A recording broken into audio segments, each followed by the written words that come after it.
Hi, my name is Grant Wood. I'm one of the brewers with Sam Adams. Welcome to our brewery.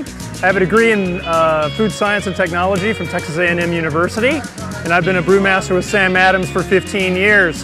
Can't wait to show you around. We'll show you some ingredients, show you how we make the beer. If you guys like, we'll do a little tasting as well.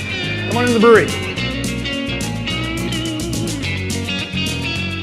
What I've got here are the basic ingredients in our beer. The first one, at Sam Adams we use 2-row malting barley. This is our pale malt. All of our beers have this malt in it in some fashion, somewhere anywhere between from 50% to 100%. The other major ingredient that we have right here is our hops. The hop is a bine, not a vine. It likes to wind around wires. It's got kind of a gold dust in the interior. Those are the lupulin glands. That's where all the flavor compounds, the humulones, the humulines, cohumulone, adhumulone, all the things that add flavor and bitterness to beer are packed into those little resin beads. The next one obviously is water. We want to make sure that the water that we have is clean and free of all flavors, organics that might have come out of groundwater. The other thing that's important about water is the amount of minerals that are in there. You can really affect the flavor and mouthfeel of the beer with the amount of minerals. The most important ingredient in the beer is the yeast. The yeast decide whether the beer is going to be an ale or whether it's going to be a lager. Those are the basic 4 ingredients. Now we know a little bit about those 4 ingredients. We can head over to the brew house and we can talk about how we put those into the process. We think of it as the 4-vessel brewing process. We do what's called a decoction mashing. Mash is the process of breaking down complex carbohydrates, the starches, into simple sugars. So what we do, we've measured out our amount of malt, we've ground it in a mill to crush it but not turn it into a flour, and then we take a portion of that malt and add that with water into the first vessel, which we call the mash kettle. That we start at 122 degrees, turn the steam on, and bring that to a boil.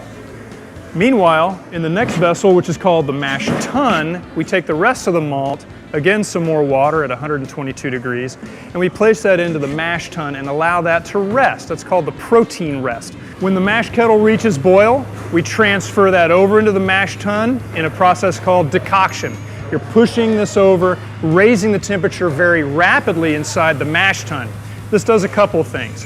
One is it holds the enzymes back. And so by limiting and killing the enzymes and slowing them down a bit by this rapid temperature rise, we hold on to some of the bigger chunks of carbohydrate that are called dextrins, which give the beer body and a very mild sweetness. So now this mash looks like oatmeal, basically. There's a lot of husk material in there, there's some grain material. We have to take it over to the strainer, which is this vessel right here called the lauter tun. The mash goes over into that. We allow the wort at this point to trickle down through this bed of spent grain, and we collect that solution of simple sugars. So we come back over to this vessel, we turn the steam on, bring the wort to a boil, and at that point, the third ingredient goes in, which is the hops. As you subject hops to the heat, those lupulin glands that I talked about, that I showed you, that gold dust that's in there, those melt. It extracts these compounds out that are called alpha acids that give beer its characteristic bitterness. And the longer you boil them, the more of those are converted and the more bitter your beer will become. And then at the end, we're adding more hops in that don't get as long a boil, and that part of the hop contributes the volatile oils that have the flavor compounds of the hops in them.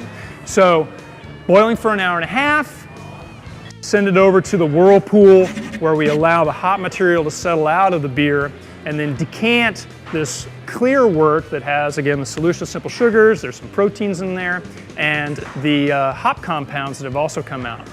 And it's transferred into one of these stainless steel vessels over here. Yeast is added, and fermentation begins. So what we've done in the brew house is we've created this yeast food, this solution of simple sugars.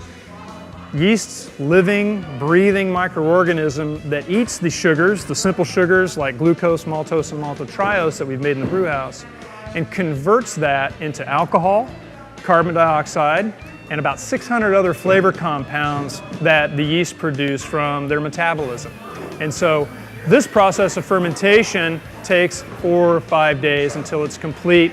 all that's left is the unfermentable sugar, the dextrins that give beer body. There's a lot of sulfur, there's some aldehydes, it's just rough and really not really ready for consumption. So what we do is we actually run it through a second fermentation process. Kreuzining is like sending in a cleanup crew. It helps smooth off some of the rough edges, get rid of some of the harsh characteristics, and add some smoothness and sweetness to the beer. And then the beer is sent over into aging, where we actually add more hops in a cold process to the aging process. And it adds these very light and delicate hop aromas that we might have lost in the brew house back into the beer in the aging process. And now we're ready to filter it and put it in a keg or put it in a bottle and send it out to you guys to taste. Modern microbiology was led by Louis Pasteur.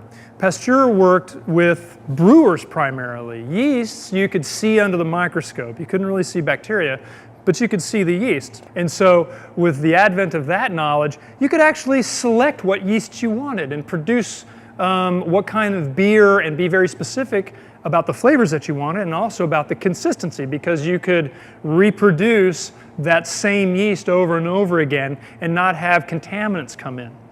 Modern brewing technology, if we think of beer as it is today, that was really also the advent of modern science. The selection of yeasts happens in the late 1800s with the creation of the lager beer. Ales had been made since the dawn of man. Lager is a creation of science, and the selection of yeast specifically good for brewing in cooler temperatures and producing clear and crisp beers. It's a good day's work.